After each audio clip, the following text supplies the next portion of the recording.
You're about to play an unfinished level from The Last of Us Part 2.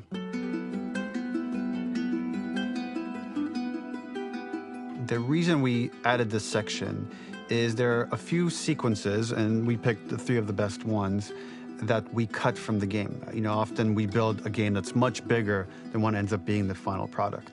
They were months away from being finished, but we wanted to give you an insight of what it's like when we built the game, because often we have this whole thing constructed and it doesn't have final art or audio or dialogue. And here you get to see the building blocks of what it's like when we first string a bunch of these levels together. This is the intro to the first deleted level, and this one is the roughest of the 3. We wanted to show more of how Jackson operates. So this is the festival where Ellie ultimately kisses Dina. This sequence would have come very late in the game as a flashback sequence while you're in the farm with Dina. And we wanted to show what is the rest of Jackson doing, and wanted to put on the stick, make it interactive. So you could see when you're outside, there are all these almost like carnival games that you can play. You could mix drinks, you could play with these kids that are playing a sort of clicker Marco Polo, sit down and listen to conversations. And all the different interactions were first or second pass, very, very early passes. The building blocks are there, but nothing is final. And ultimately, while we were very excited by this sequence, it's pretty fun and lighthearted. It just slowed things too much as we're barreling towards the end of the story at this point. So again, reminder, rough, missing audio, missing animation, missing gameplay tweaks, missing dialogue, but pretty representative of what it would have been. So enjoy.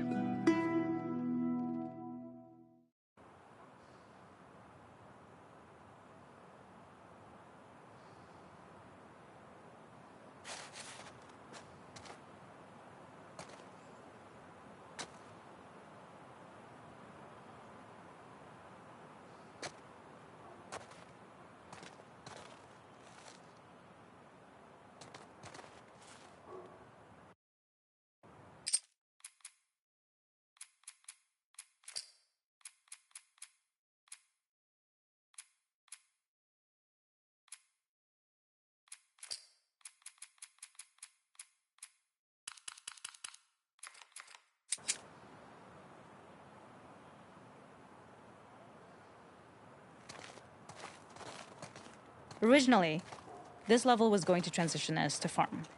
We would go all the way through to the dance, where Ellie and Dina share their first kiss. Then we would play through farm, and when Ellie plays the guitar at night, she would remember the Seth incident. So, the opening for this was a little tricky. We needed it to match at least a little what you might expect emotionally coming from prior beats, because we were already purposefully disorienting you in time and space. Remember, you just came from this huge fight. To jump straight into it would have been a little too jarring. After some back and forth, we rooted it in Ellie's nerves, calling back to her hands shaking in the theater. But this time, for a much more innocuous reason we'll find out later. She's nervous because she has a crush on Dina, who is the only reason why she's here at the dance.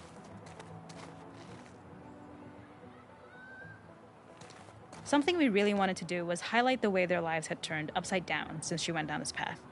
We had this idea of recontextualizing all of our usual gameplay mechanics that were designed for really violent ends. The workbench, door bashes, throwable weapons, and even the infected, which is my personal favorite. Peppered throughout the level are moments of levity or shared history, all the while seeing how happy and mundane they all were before her huge revenge odyssey. It is not a festival without one of these throwing games. This one, of course, uses our throwable system where you're often chucking explosive things or stunning things, but for a more wholesome purpose, although some people take this game really seriously. A fun aspect of this is if you did well, you could win a toy here. Ellie would place it in her pocket. If you had done this, you'd find the toy with JJ, the baby, later back at the farm. When we cut this, the toy made it through anyway because it was so cute. It is the same one you see on the tractor at the farm. Ollie the elephant.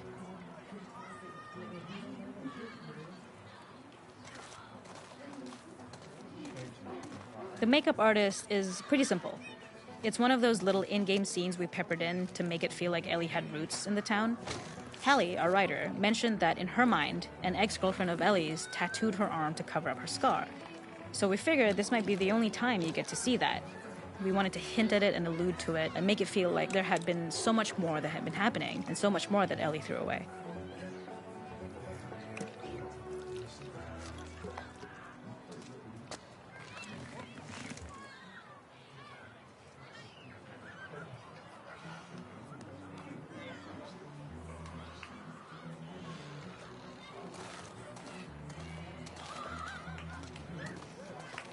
This is one of my favorite sections because I think that it achieves both the slice-of-life aspect of Jackson while also being a stark reminder of how dark the world that they live in really, really is.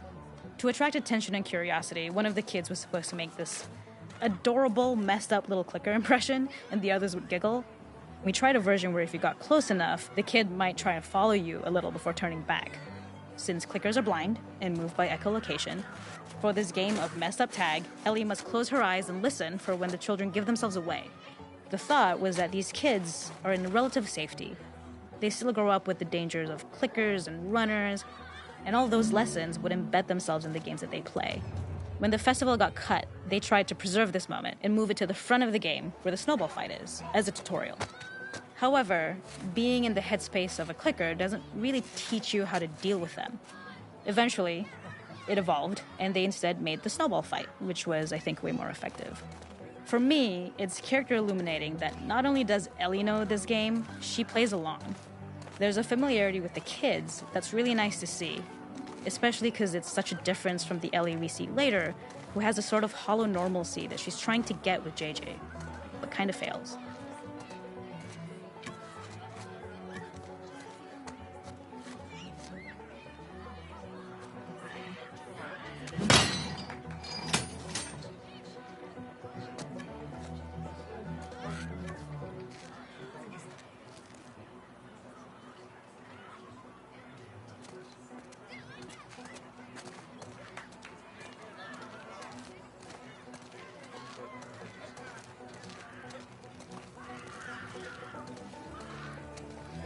We use our workbench a lot to make a lot of things that kill and maim and hurt people. Here, we had the silly idea of using the same feel, harkening back to the same animations, using the exact same UI to instead fix a drink. Like the workbench, you could pick your base, and then you could add something to it. And at the time, we had some different reactions from Ellie based on how strong you chose to make the drink. Something we wanted to prototype, though, before it got cut, was picking up some ingredients around to add, like a lime or maybe a bottle of someone's favorite whiskey or salt, like you were earning upgrades. We also toyed with having Ellie carry around the drink you made and occasionally sip it, psyching herself up to go talk to Dina inside because she's nervous. It got too noodly though, because she would need to keep placing it somewhere before she did anything, so it would have ended up more trouble than it was worth.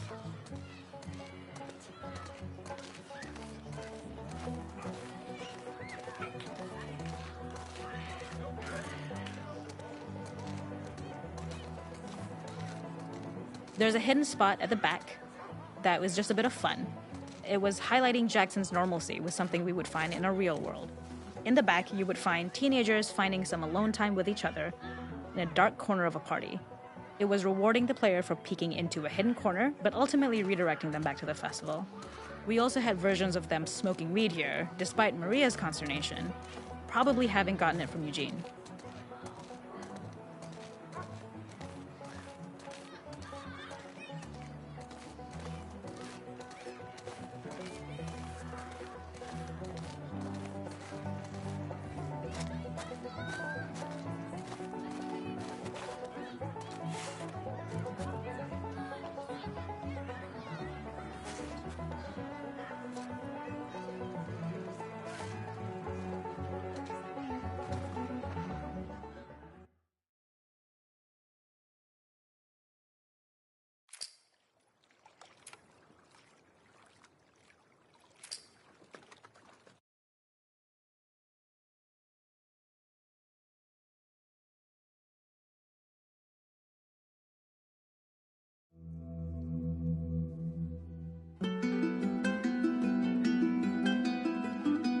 In this second deleted level, which is an extended sequence of the sewers in Seattle, this comes on the heels of where Ellie goes into a building and she survives an attack by stalkers and gets thrown out of a window and gets swept away by the current. And then we cut this section that used to be there in the final game.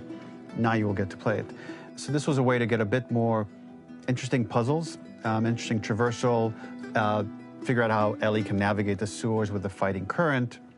Ultimately, with a lot of these levels and these sequences, the reason why we cut them were for pacing purposes. But here it is for you in this very kind of raw form that part of it will feel finished, parts of it will feel like assets are missing as far as audio, animation won't be final.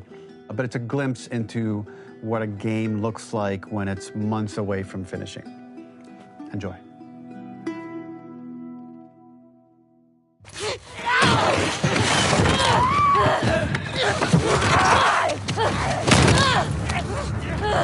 Get off of me!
Seattle. Okay. Where the hell am I? The ladder acts as an immediate goal for the player, but being able to climb out is not going to be so easy. To keep levels interesting and engaging, we alternate between positive and negative values the player experiences. Here, it's a positive to have found a ladder, but then a negative to discover it's not the solution. But then another positive to identify the next short-term goal of the doorway. By alternating between these opposing values, we give players what they expect, but not how they expect it.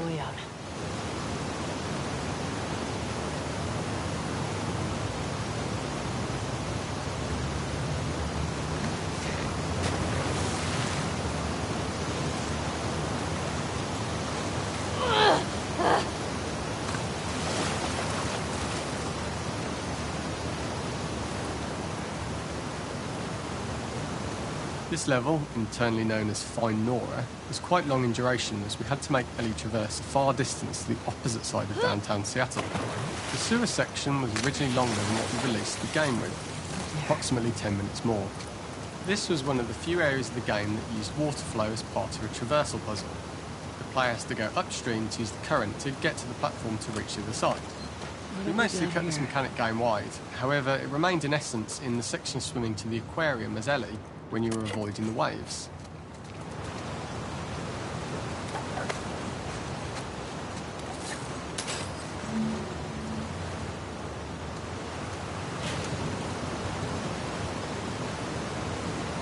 When players reach the doorway and enter into the room, they're faced with a dead end. The real reason for this dead-end room is that on the reversal when exiting back out of the doorway, players are faced with the route onwards. A pipe that they'd not been able to see when they were swept past it on the way in, and something that was hidden from view when on the side platforms. The intention here being that the only option is to go off the standard path in order to search for a way out. Get me the hell out of here. Throughout the rest of the level, we also used light to indicate to the player that they were heading in the right direction. At each turn, however, we've blocked the direct route forward. Players would know that they just have to keep finding alternative paths, promoting those feelings of being desperate and trapped. We slowly introduced the player to consider climbing into smaller pipes and crouching in these tight spaces. This is to slowly build up to, and encourage, the player to climb into such a small pipe that they'd have to be crawling on their stomach, which is something that the player previously may not have recognised as a playable space, let alone the desired route they need to take. We added a tiny space just to reward the player's exploration with a pick-up item, and we made sure it was something that made sense that you'd find in this area. A canister and all the garbage that had been washed into the sewers from the surface. We loved the idea of making Ellie prone through a tiny, dirty pipe in order to get out, as it was a great opportunity to use our prone mechanic. A unique camera setup was created to support crawling in these pipes, as the standard prone camera is much higher above the player. We also created custom collision in order for Ellie to manoeuvre in these tight spaces easily. Initially, the oblong collision capsule around her character caused issues crawling around corners. We put extra effort into the custom corner collision, so the movement experience is as smooth as the main game.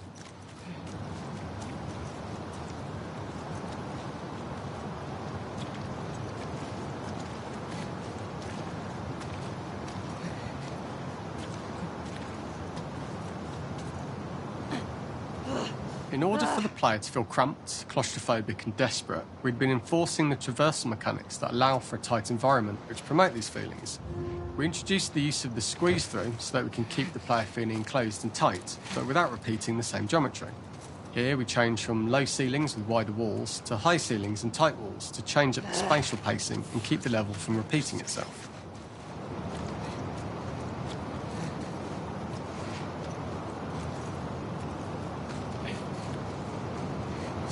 Shitty place to die.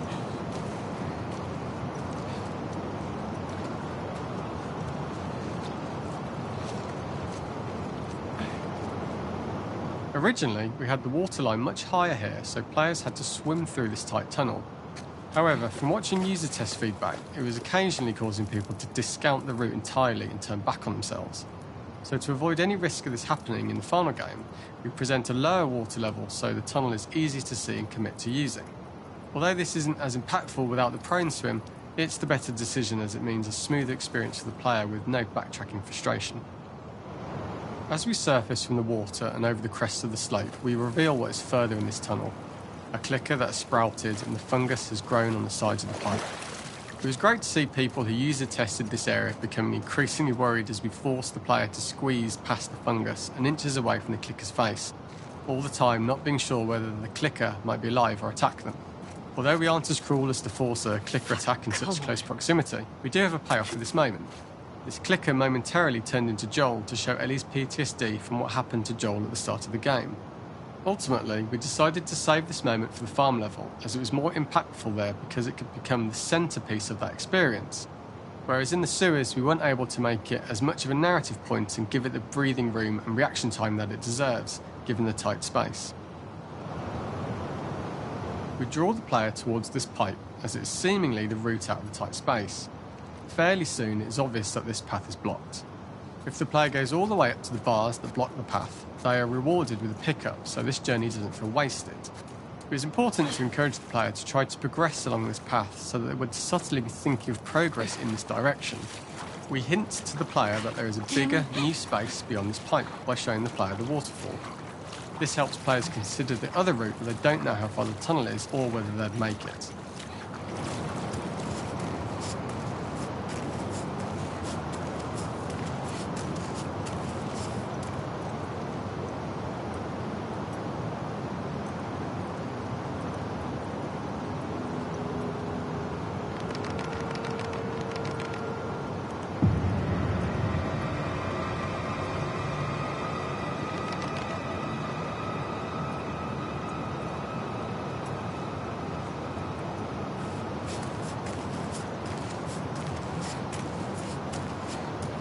Oh, shit!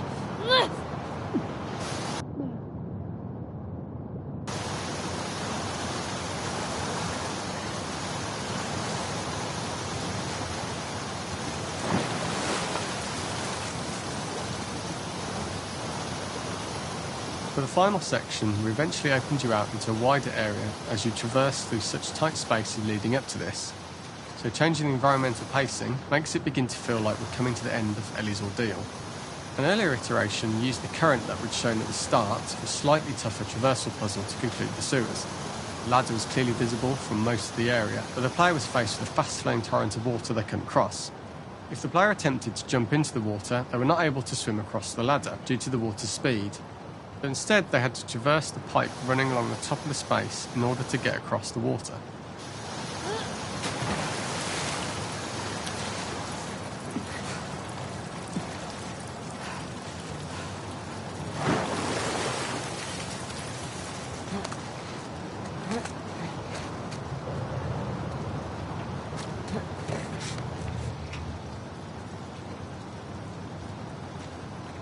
Using this pipe was retained in the iteration we shipped with, as it's the last of the extreme methods Ellie has to undergo in order to escape the sewers, and what she will go through in her pursuit of revenge.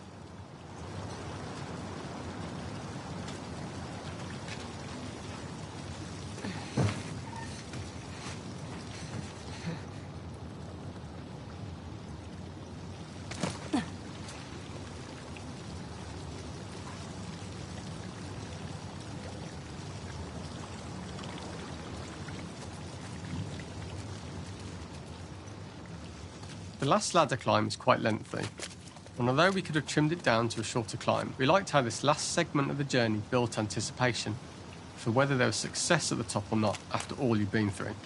Ultimately, the ladder exits out into the subway station, which is how it connects in the final game. Ellie then has to find her way to the hospital from here, crossing paths with the scars for the first time.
For this third and final deleted level, what we call the boar hunt sequence, this was a sequence pretty late in the game. It was right after the whole Seattle Abby sequence where Abby spares Ellie.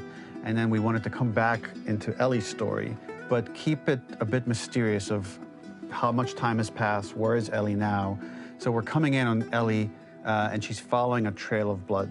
And we wanted to mirror, in a way, the deer hunt sequence from the first game, but this time do it with a boar. And there's something with Ellie that now she can't let go of this violence. She's pursuing it, even against this innocent animal. This was another opportunity to show how the violence that Ellie has experienced, the violence that she witnessed being afflicted onto Joel, is still sticking with her, and she's still experiencing these PTSD moments.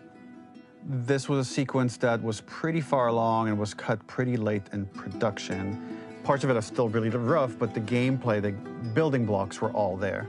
I think you'll have fun to see, like, again, a rough, unfinished sequence that you can play. You can see all the way to the end, and including a cinematic that we end up cutting. And the remnants of the sequence ended up being mentioned in Ellie's journal. So this part of the story that we developed still made its way into the game as kind of optional stuff that you could read about, but here you get to experience it. So as a reminder, this is pretty rough, months away from being finished, but you get to see it now.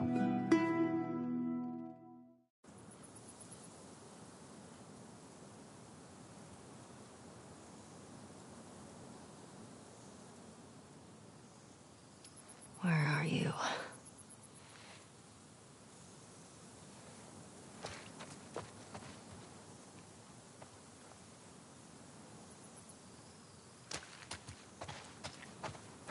So the boar hunt was one of the hardest levels for me to work on. It was a huge challenge with the systems that we had, and we kept trying, but it never felt quite right. Originally, the level happened after the Jackson Festival, which also got cut, but before Farm. Once the festival got cut, it became the prologue to Farm. The intended experience is that we jump forward in time after the fight with Abby in the theater. We don't know where Dina is. We likely assume she's dead because she was just bleeding out. Ellie is alone. Her hair is short. So maybe this is the future or the present. And she's hunting. Hunting who? Abby still? I lose it.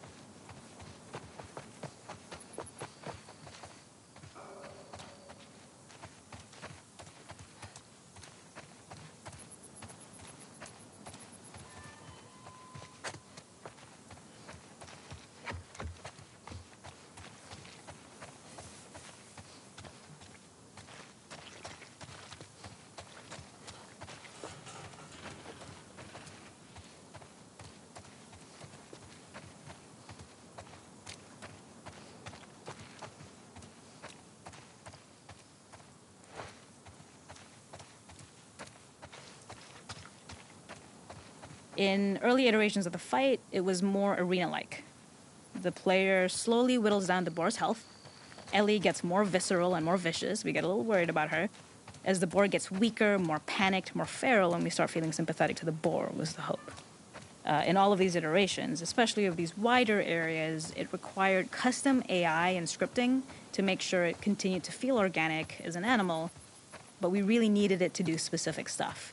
It needed to be able to close distances really, really quickly. It needed to charge to attack, but we wanted the feeling of hunting, so we needed to track it down from afar. And we also needed to discourage the player from attacking the boar when it's that close, or it would kind of turn into this melee kerfuffle. How do we do this in our world while keeping the boar believable? We must have gone through 5 or 6 iterations of the boar fight and all, and every single time it changed pretty drastically. We split it into clear phases, where one was like all long range. We tried another where you're getting close and you get the jump on it quite literally. You're jumping off of a rock to attack it. And then finally, we tried a bunch where you almost sort of go around a bunch of trailers and try and wrestle it. We uncovered after some time that taking down a boar over several phases felt very laborious and a little dramatic. It was comically long. It felt too boss-like, a little too gamey. We decided to cut the first few phases, and we opted for a cold open after the boar had already been hurt off screen. So that allowed us to focus on feeling like we're closing in on prey and to introduce the boar when it was at its most dangerous. Already hurt, already feral, much too close for comfort. And so the thinking was it would bring us more into Ellie's mindset. Is this really hunting for food, or is she hunting for some other reason?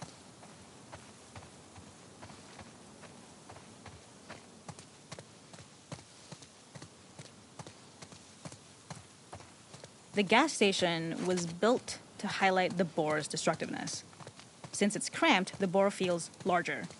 We also feel trapped with it, though perhaps it's trapped with us. How do I get in there? When it charges, it gets to us quickly, so we must be on our toes. This made it more aligned with Ellie's sort of hunting for trouble mindset. Listening became more important, as well as moving around slowly so it didn't hear you. Could you spot it before it saw or heard you? And could you get a shot off quickly enough so you could dodge out of the way? Or is the shot worth the cost after? It feels like a gamble. By the end of the fight, everything would likely be in shambles. The boar would burst through the back, and Ellie would follow it and finally enact revenge. I can't see shit.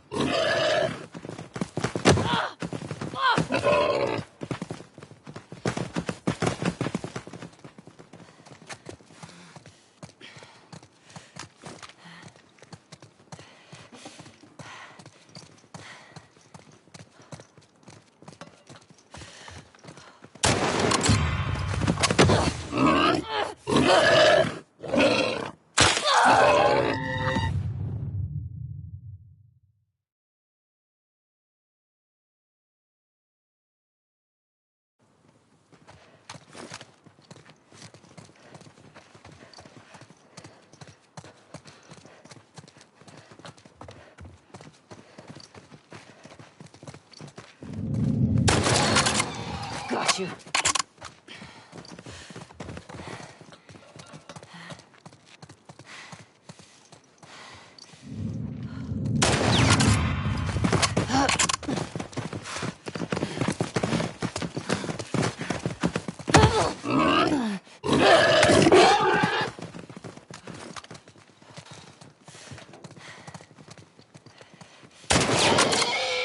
It's over.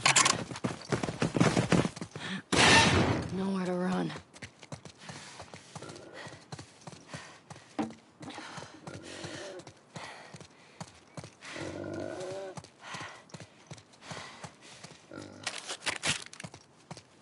The boar kill was supposed to be anything but glorious.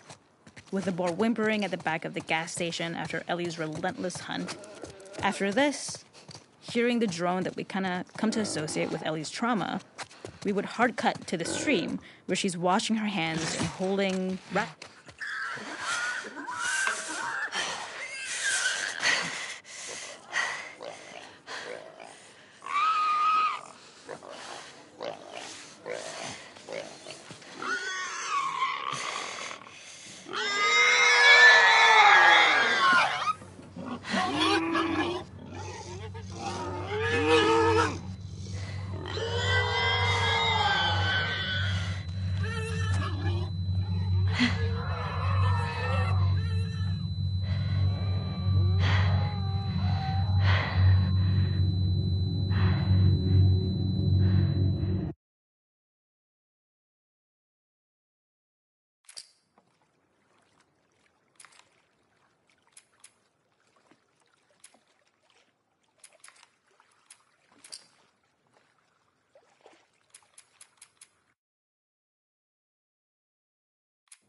All set.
Spot's clear.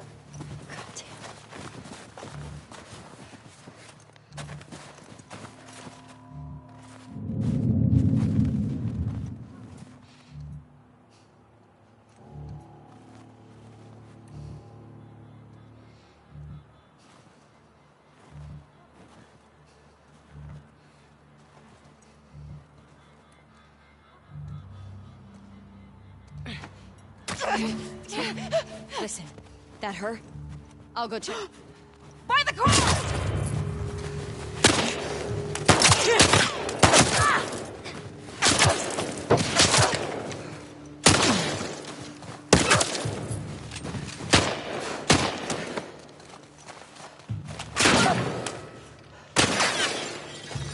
Move in! Yeah, on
I should get moving.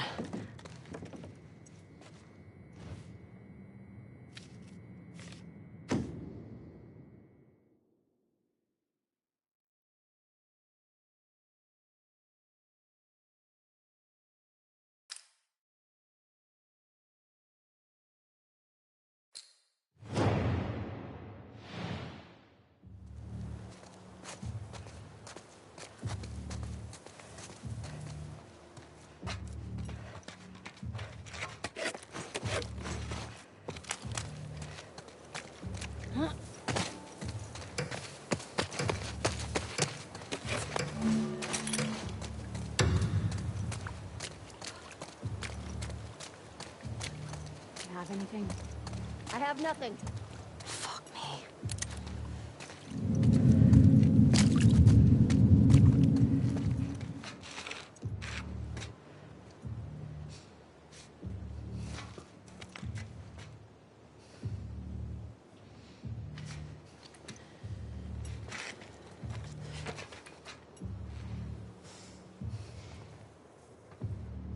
What the?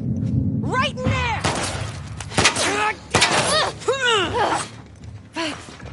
Come here! I'll set you free!